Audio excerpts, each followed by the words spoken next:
All right. Um, Welcome back, listeners, to another episode of the Yankee Leg Podcast. I'm your host, Griffin Gushman, joined by my two co-hosts. Josh Hernandez. And Peter Mag. And today we have two very special guests from the NYU Distance crew. Go ahead and introduce yourself, guys.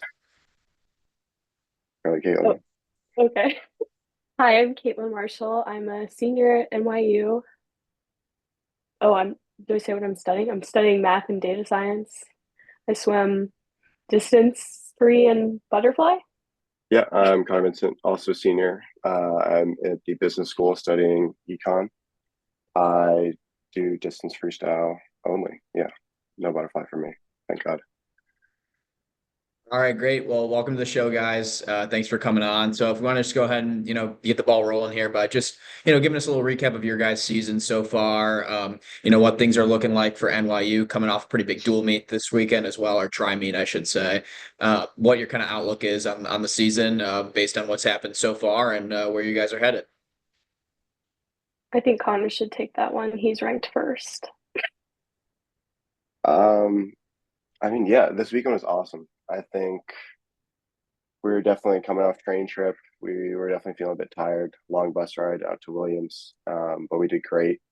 Everyone performed so well. I think we're just super excited about not only coming off this victory, but how we did at midseason, how this month has gone for our team. And yeah, I think the energy in the locker room has been, in my 4 years, the best this year so far. Everyone's kind of realizing we have so much potential for the team to have a great season. And yeah, I'm really excited. I can't wait for the next couple months. I think everyone's in a really good headspace. So yeah, can't say anything more positive. I think the team this year, like the culture, has been way different than in years past. We've had a fair amount of drama previous years, and this year everyone seems to be connecting pretty well. Like we all get along, we all have a good time, even through some hard practices or some extra long bus rides. Um, our men's bus had a bit of an issue on the way back from Williams. They took a 2 hour extra detour, so we're still Yeah, we're still stinging from that. That's we so got funny we you got mentioned lost. that. Last year we also had a bus that um, got lost on the way when we were going to Kenyon for our midseason meet. Well, that was a little That's a good different. spot to That get was lost. Yeah, that was not on the way back. It was on the way there. And we traveled the morning of the first prelim session. So prelim started at like 11 a.m. on Thursday, and somehow the bus full of 500 freestylers arrived like 20 minutes before the session started. So I think that's a little bit worse of a situation to be in, although you guys did have a longer delay. Um, but talk a little bit about that meet out at Williams this weekend. I know it was obviously a big moment going up against MIT and Williams, two of your main East Coast competitors, as well as, two of the top 10 teams in the division this year as well. And, obviously everybody performed exceedingly well. Talk a little bit about what that environment was like for you guys, just getting out there and having that level of competition at this point in the season. Yeah, I didn't realize it was such a historic dual meet. I saw some article afterwards about how like the Williams women hadn't lost a dual meet to another D3 team in a while. I had no idea. We were not told that it was such a big deal, but it was great. We had a pretty good energy on the pool deck. I thought it was nice to come back from training trip and like actually race another team. Like it was good to get back in the pool and get competing. We weren't feeling 100%. Like there were a lot of us who were coming off of like illness from traveling or just being back in the cold. So it was good to still be able to put up some fast races. I know some people were feeling better than others, but um, I think it was a good way to get back into it. But it's definitely made us more excited to put on suits and taper and see what happens at NCAA's. Yeah, yeah, just to reflect that. I mean, every year this is probably our toughest meet. I think like every year, like we're coming off a train trip, we're tired. and then we're going up to Boston and getting ready to race. Like these teams have been good every single year, all 4 years. And yeah, we haven't won every year. Coming off this year with a really big victory, I think, yeah, it's got everyone super excited, especially Trevor and all the coaches. He gave us like a big pep talk before the meet, and I think he was pretty excited afterwards. He was in a very good mood, so it's always a good thing. Yeah, for sure. And I think you kind of touched on it there when you talked about how you have to kind of get up and mentally prepare for these meets after going through, the brutal week of training trip, and maybe getting through some travel, on the long bus ride. So I guess another thing that we like to ask is you both have a lot of experience swimming in a lot of very competitive meets, being UAAs and NCAAs. So what kind of mental prep or kind of superstitions do you have that help you get ready for your races at those big competitions? Cool. That's a good question. Yeah, that is a good question. I personally like to attack it with the mindset like whatever happens, happens. Like you put in all the work and all the training's already done. You can't do anything else to change like your level of preparedness, so might as well just go for it. Like that's kind of how I approach these situations, which sometimes is good, sometimes isn't great, but I don't know. I just am really trying not to feed off of nervous energy or whatever anyone else has around me because there's a lot of different personalities on deck when it comes to that. And so I just try to like stay in my own lane and focus on knowing that I did the most I could to get to where I am, I guess. Yeah, I'd say I'm pretty similar as well. Try to definitely lock out any negativity. Like I try not to. A big thing for me like my first 2 years swimming was if I didn't feel good in warm up, then I'm gonna freak out about it before my race and think it's just not gonna go negative, like not go well if I had a bad warm up or whatever. And now I just have like the same routine that I go through every meet with I do the same exact warm up, same stretches beforehand. And I guess that's my own superstition. And it's just the process of learning. Don't freak yourself out. Like there's definitely some negativity at times. Like everyone was kind of tired, but it's really just trying to build positivity, trying to be positive, trying to make sure that everyone else around you is like feeling a bit more comfortable instead of like just expelling any negativity that you have on your mind. But yeah, and similar to Caitlin, like I tell myself like I trained for this beforehand, so hopefully it goes well. And if it doesn't, you can improve upon it on practice. And if it does, then just keep doing what I'm doing. And Wise you know, words. you kind of touched on it a little bit there. And sort of was mentioned a little bit before, and you guys kind of talked about like the energy that this team has kind of had this year, and you fed off it. I mean, I think just from a casual observation standpoint, it really feels like like NYU has kind of like made quite a big leap this year. And you guys sort of mentioned that energy and culture shift this year. What do you think has been the biggest catalyst for that, and how do you see that sort of leading into these end of the season meets? As you sort of mentioned, you guys suit up, taper down, and kind of get ready to roll here. Um, I'm thinking. I'm thinking too. I think it all like starts at practice. Like I think this year especially, we've just really built off each other in practice. Um, like like last year, I would say I wouldn't look forward to practice. This year, I kind of do, just because the like every single class, freshman, sophomore, junior, everyone's kind of excited. Everyone's relatively positive. And I think that's really where it builds. And then when we get to meets, we've been performing very well. Everyone has like gone into a meet excited just because we're building upon that in practice. And I think that kind of culture shift this year has really helped us. Um, but yeah, I think what's been most shocking to me is how quickly the underclassmen have adapted and connected with the upperclassmen. I like as Caitlin mentioned earlier, like there's some gaps in the classes in certain years, but this year since we've been so connected, it's been so easy to kind of have that culture shift, which I think has really contributed to the jump. Like we're cheering before every race. like chanting our teammates' names before they hop in the water.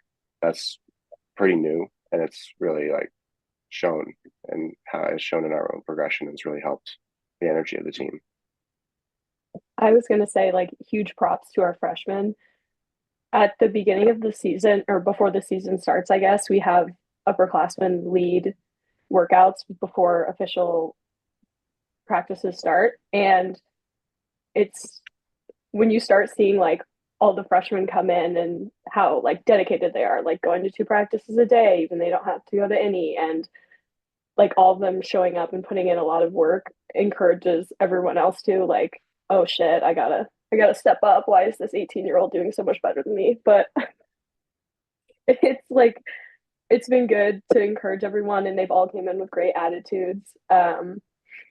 But yeah, I think this year just we've had a great time connecting at practice, and this is the first year I've like actually got to swim with Connor ever. So full time. Now we're training buddies. Um, so it's good to swim with your friends and like keep that encouraging environment going all day, not just in the pool. Like surrounding yourself with those people. Right. Well, just to go on with how practices are going, you say that Connor mentioned that this is the first year where he's like you've been really looking forward to going to practice every day, right? Do you think like the coaching staff? Do you think the coaching staff has anything to do with that? Anyone in particular on the coaching staff have anything to do with that? I mean, I don't know.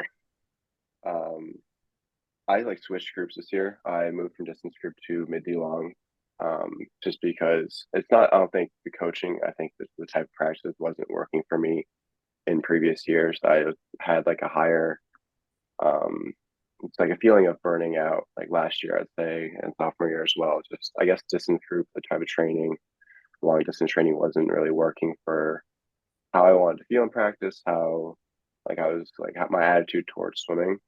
And changing to mid D long practices are a bit different. The group is much bigger. All of the majority of the people that I swam with, all the seniors, like I'm able to train with them every day, my closest friends, which really helped my own attitude to see them every day and train with them. And I would say Trevor is I like it doesn't work for everyone, I guess, but his motivation works for me. Like I like to hear like if I'm doing something wrong, if like I appreciate getting yelled at sometimes. So he does bring a demanding energy to the pool deck sometimes, which does help me in practice. Like figure out how to do better on a set, I guess, when I'm not feeling like I want to do better on a set. But yeah, I think the bigger group, the type of training has really helped a lot with my attitude towards practice. And also the feeling of this my last year. This is the last time I get to be on a college team. So I might as well look forward and enjoy the practice that I'm doing for the next couple months. That does make a lot of sense. I think like swimming is one of those sports where burnout is it's so easy to happen to all of us because I mean you're looking at the bottom of the pool 2 hours a day. I mean the view doesn't change very much, right? But seeing as you've gone through the process once, do you have any advice you'd give to like younger swimmers who are facing the same wall that you were in terms of burnout? Yeah, I mean, it never hurts to make a change. Like change is scary. I was afraid to make a change to my training because I thought it wouldn't help or it hurt my like trajectory with swimming. But like, and also it doesn't help that I'm extremely stubborn. But being open to a change, like whether it's changing group, changing how you approach practice, how you warm up, really any little thing or any big thing is like it can help. And if you think that doing this might be scary, it's always worth giving it a shot and you can revert back to it if it doesn't work out. There was always an option for me to go back to distance group if I didn't want to continue with mid long or if the training wasn't working for my times or my performance in mid season. But fortunately, I was pretty blown away with um, how I felt in the pool during mid season, even though I was doing less yards. And yeah, that's really all it is at the end of the day. Just don't be afraid to make a change. It will help, and it's always worth a shot just to see what will happen. well, I'm at the point in my career where I'm like countdown to the end, you know, like I know 62 days until I'm done and I'm like ready to be done. But that's different from burnout, I guess. But I just think it's so important, like, to make sure you're surrounding yourself with the right people. Like, if I was not swimming with the people that I am and had like a coach that I could rely on, I would be done. Like, it's all about the people. So once you find a good group, like, it's much easier to like get through it and work together and be on the team when you feel like you belong. And I'm really glad that NYU was a place that I felt like I feel like I belong in. It's really easy for me to be able to justify being in the pool for 4 hours a day when I don't want to be. And kind of just to another point about training, and Connor kind of touched on it a little bit, being that this is your guys' senior season, and I'm sure, you're sort of maybe a little extra motivated. What did you guys do, either differently or not differently, just in the off season to sort of prepare for your last year, at NYU? And I mean, we always ask, any of our guests this, and answers have ranged from I did absolutely nothing to I had an internship and I could swim twice a week to I swam every single day twice a day over the summer to get ready. So just kind of curious your guys' thoughts on how you sort of use that off season period that D3 has been so blessed with. Kayla, want to start? I'm definitely on the lighter end of that scale. I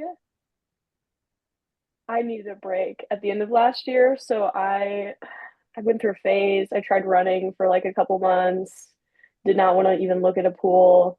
And then I swam for like 3 days a week because I just needed like some time off. Like I didn't want to completely lose all the like progress I'd built, but I just couldn't go. I was back home in Indiana and swimming with a bunch of like 14-year-olds that I have no idea who any of them are is not was not the place for me. So I went as often as I could like get myself to go, which ended up being 2, 3 days a week. But I found other ways. Like I lifted every day and ran. I just couldn't. I could not swim with the random 12-year-olds. Yeah. Um, same here with me. I took pretty lengthy break after NCs. As I mentioned, like the burnout, did not want to see a pool for at least, I don't know, probably 2 months. Um, but over the summer, I was in the city. We had a nice group of NYU swimmers or swimmers that were doing internships in the city that could come to Palladium, our pool, and we would train with them. We had like a group of 10 or so kids, which was pretty fun. Most of them for NYU, but a few from other schools. Always great to meet new swimmers and always helps to have a group just to know like there are people waiting for you instead of just getting into a pool alone. We have a pretty cavernous pool as well. It can be a little depressing to swim in alone. So it really helped. We swim like 3 to 4 days a week. Tried some cross training. I hate running, but I gave it a shot. Didn't last very long. And yeah, I would say some semi-consistent swimming over summer. Took some breaks. Did an internship, which was a pretty lengthy break. And yeah, got back in the pool late August and during captain's practices, finally began to like feel motivated to get back in the pool and like have consistent training.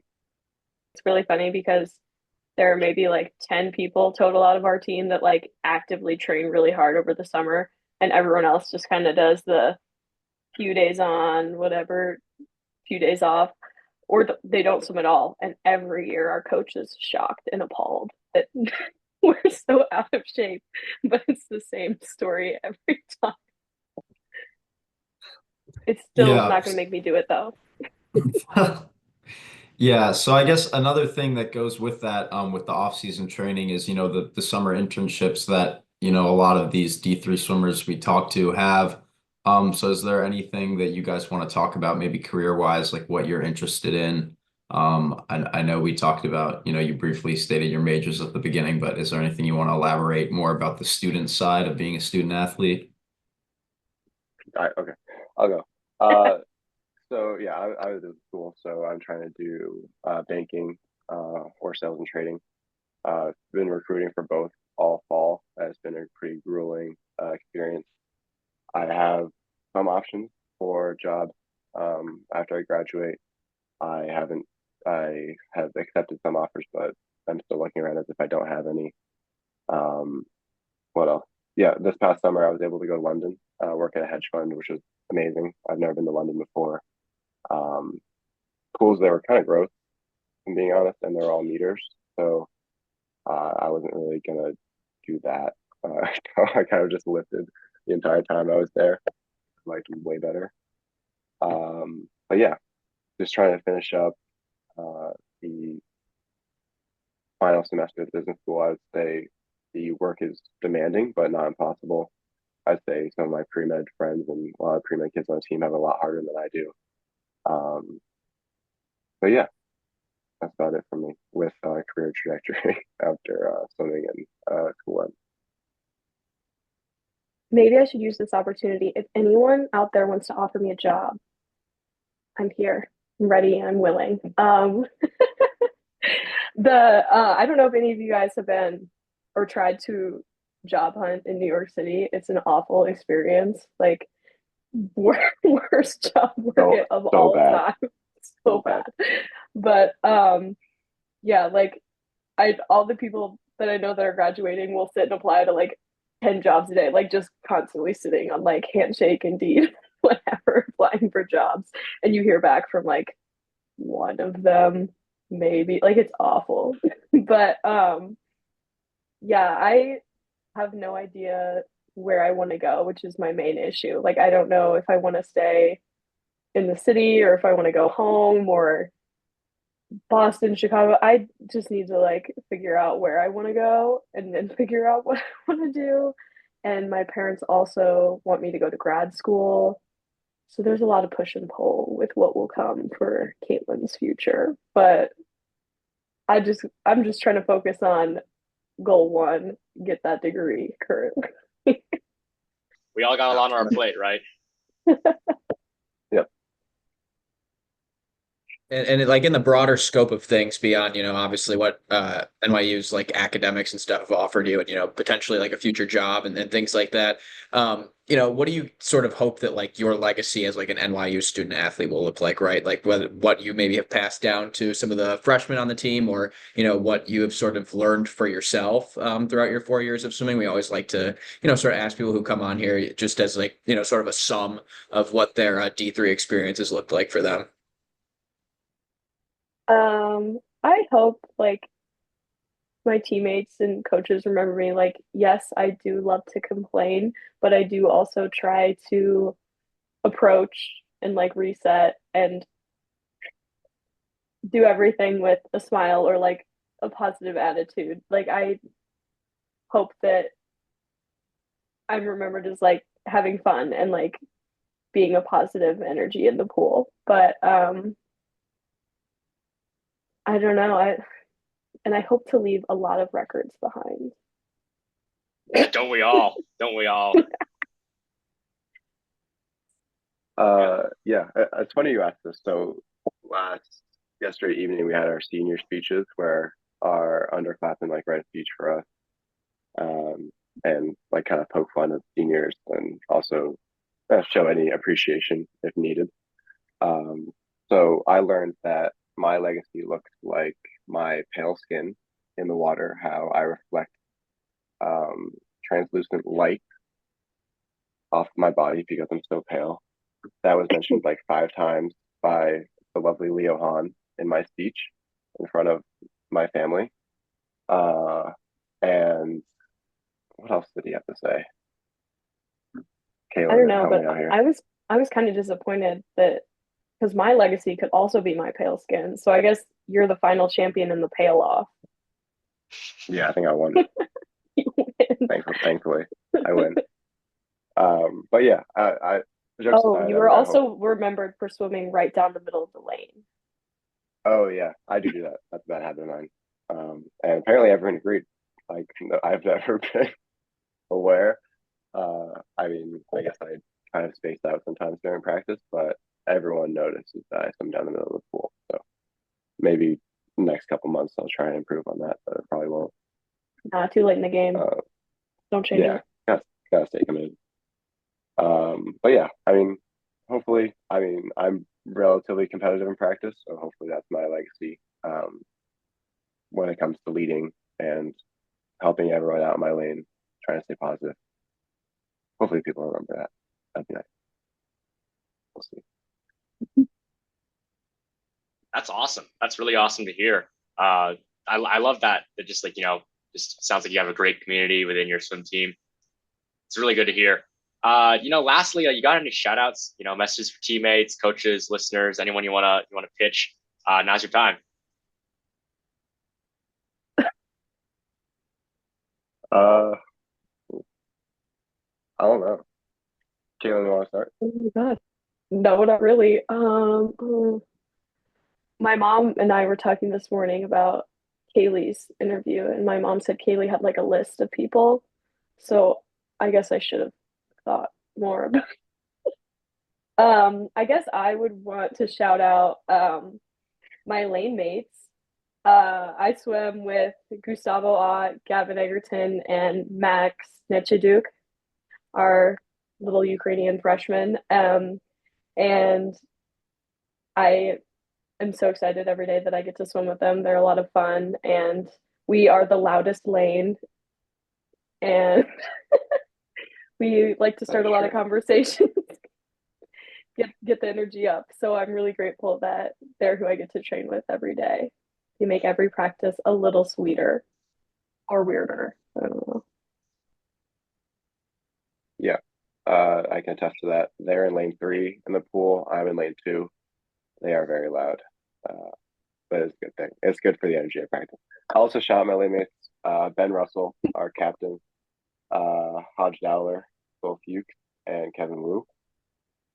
We have the most eclectic lane of all time. No one wants to lead sometimes. Everyone does a different stroke. And oftentimes we force Hodge to lead the majority of practice until the main set. So sorry, Hodge.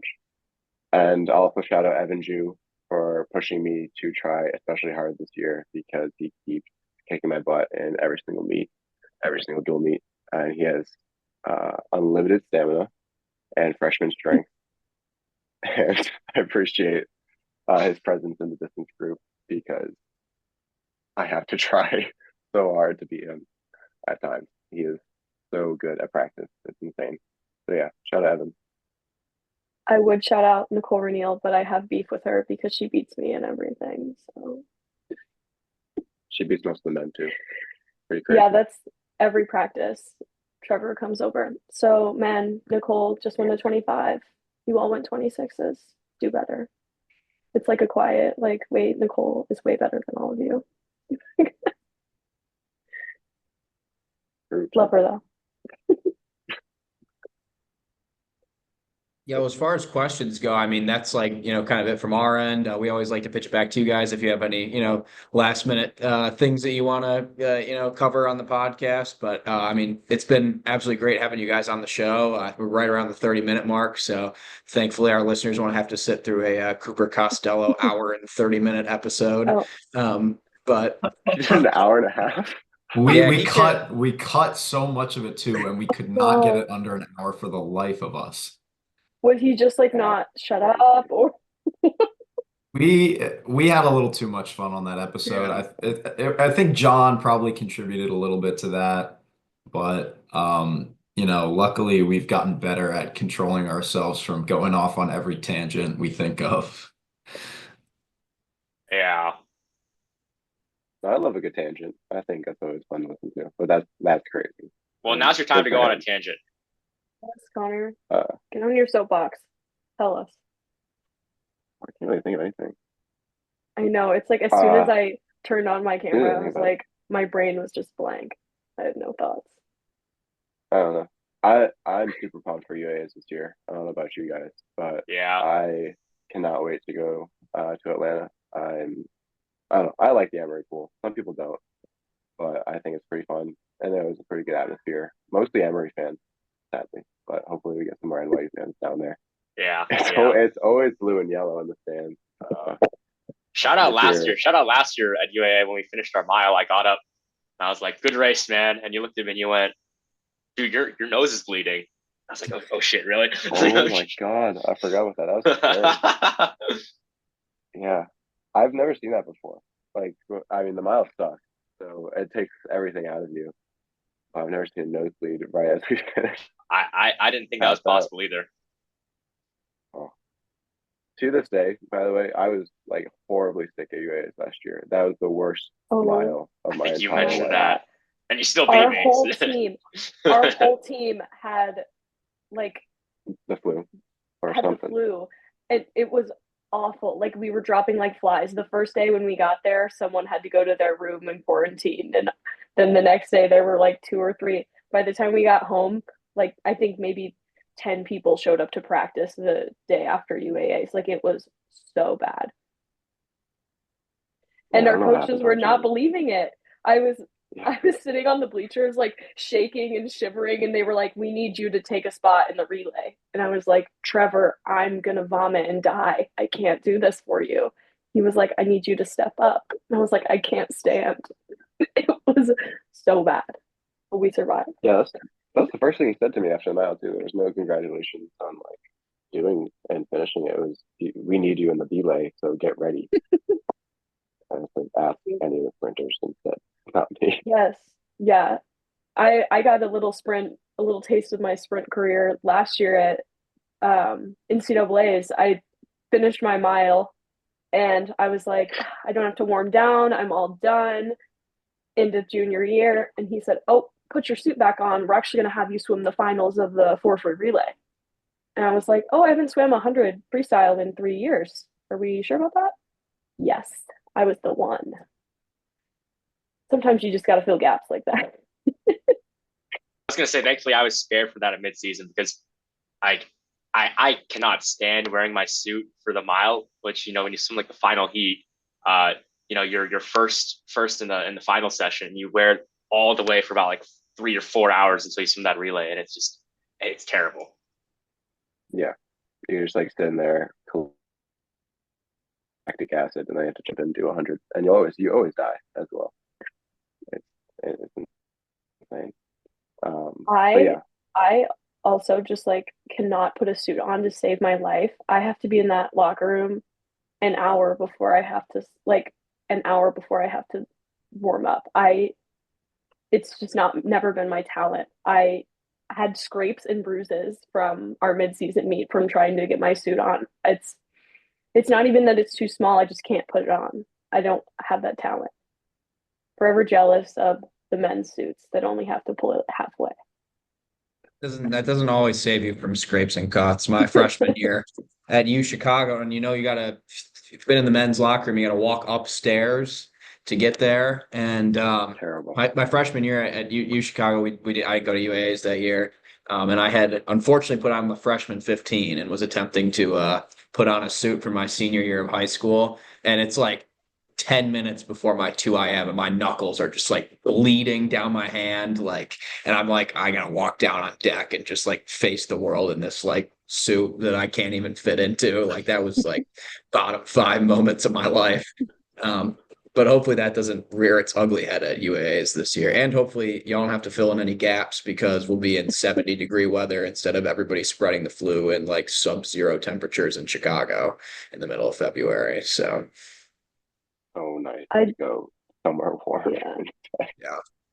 I do have some love for Chicago though. Like the stands aren't great, but I like that pool.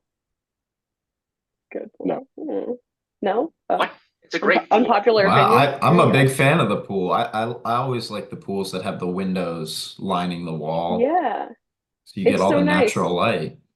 We swim in a basement, the second level of the basement all So We do year. do we. It's nice to too. see the We don't have sun. any windows in our pool. We used to have Neither. these green lights too, until 2 years ago they finally put in like real lights, so it's not like actually a dungeon in there anymore.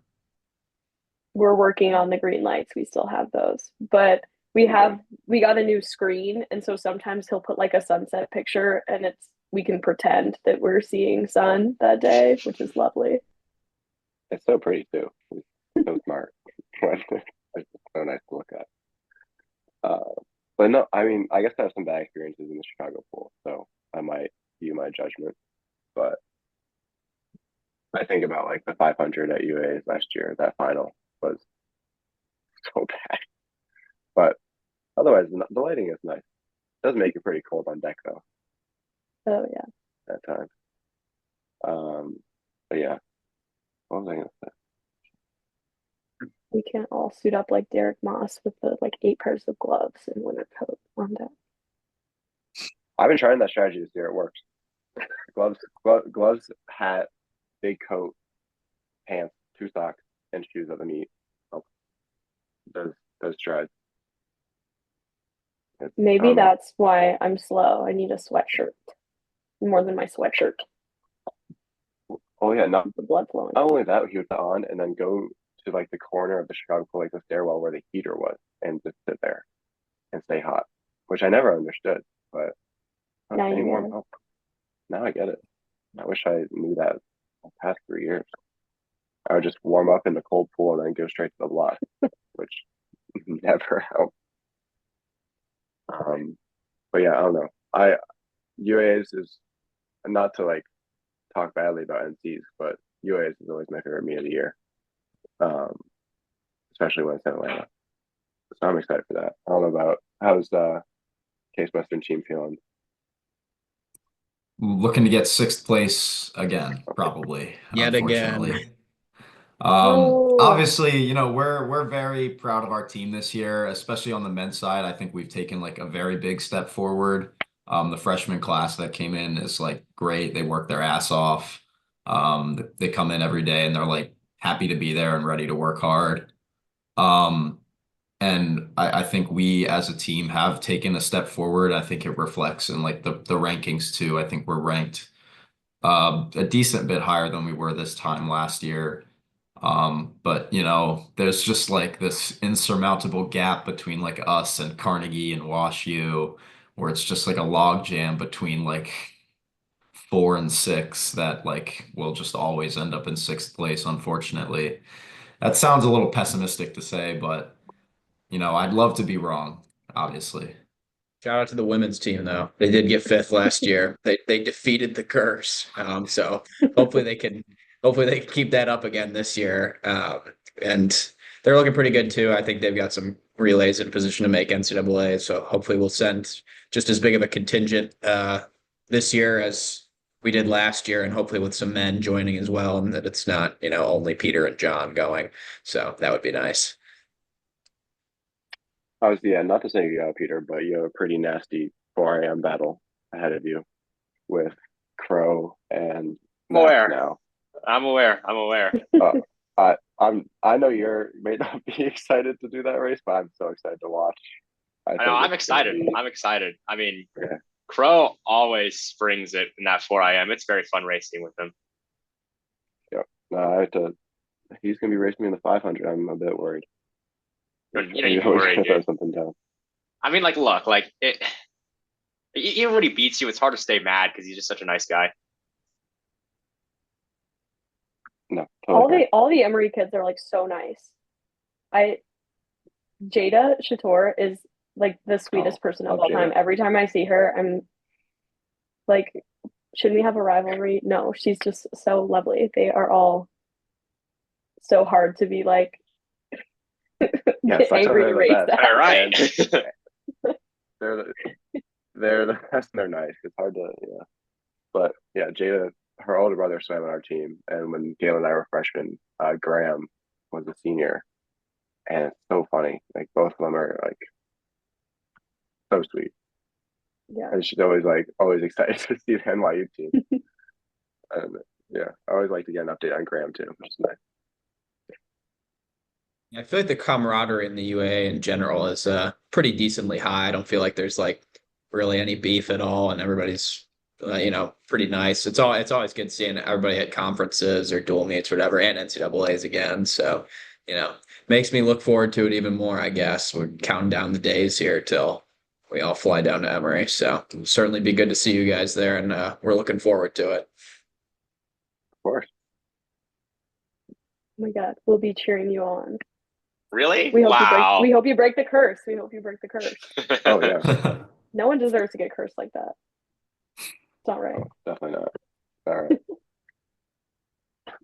All right. Well, I think that's probably a pretty decent point to put a pin in the conversation. And, we really appreciate you guys coming on here again. As we said, it's been a great, 40 some minutes. And to our Anchor Like listeners, thanks for tuning in, and we'll see you guys next time. Thanks, Caitlin and Connor.